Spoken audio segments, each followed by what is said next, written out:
Related to man's best friends, right, Tash? That is right, Dave. We have some puppy training tips for people to take away with them. This morning we have Sarah from Rocket Dog Training. And Sarah, we have two cute little puppies. We have Amaretto, and then we have Daisy here, who's actually a Pads puppy. And how old should the puppy be before they start puppy training? Well, that's a really good question. Lots of people are entering puppy class too late. I get a lot of people bringing in their puppies at 14 weeks, and that's just way too late to train a puppy. Ideally, they should be in at 10 weeks, which means that when you buy the puppy, you take the puppy home at 8 weeks is sort of the typical age. That means that you should already be in contact with the trainer and have your dog registered in a training class when you bring it home at 8 weeks. Okay, because those are the most informative kind of, I would say years, I guess. Months, weeks. Months. You really don't have a lot of time to be training and socializing your dog. I mean, really, it's called a critical socializing period, and it lasts, I mean, right when you bring your puppy home, they're already in the thick of it until 16 weeks. So that's 4 months. So that's not a lot of time to be socializing your dog and convincing your dog that other dogs are really fun and friendly and people are fun and friendly. Okay, so what are some of the training techniques that we can do with the puppies here?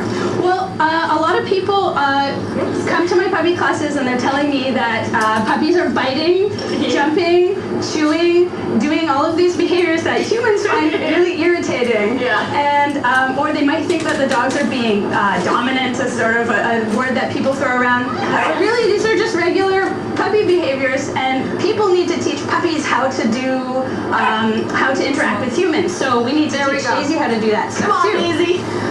Through for me. One of the best ways to teach the dogs, if you do have a piece of kibble, I do. If you have a piece of dog kibble, you can just use their dog food, or I've got a hard mouth bone treat here. It's with lure reward training. And so when you take a treat in front of their nose and you get them to follow it, you can get them to do a lot of things. Yeah, that's great. There you go. And if you pull it over their head, they'll sit. Right? You can give that to her because that was a really nice sit. Good job, Great. Super. Okay. It's awesome for teaching come to, which is a really important command because you want your dog to be able to come to you at the park. Amaretto, come. Daisy. Sit. Daisy. Good, put it right, get it right in front of her nose. Yeah. Daisy. See? So come. Yeah, excellent. Sit. Super. Girl. And so that's a great way to train that.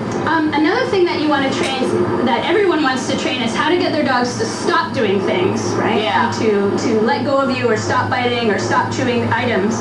And that's typically taught as an off or leave it word. Okay. So here's what I do. I take a treat, I put it in my hand, and I'm going to teach the dog a reverse psychology game, kind of. What she's going to do is she's going to bite and paw at it, but at some point she's going to stop. So we'll just give her a sec. She's learned a good shake of paw. Good girl. Wow. And I'm going to feed her for that one. Okay. And what that allows me to do is then teach her a special word, like leave it. Good girl, good. And that's really going to help me when I want to teach her not to do something like that. Okay. Leave it. Thank you very much, Sarah. I mean, Amaretto's great, but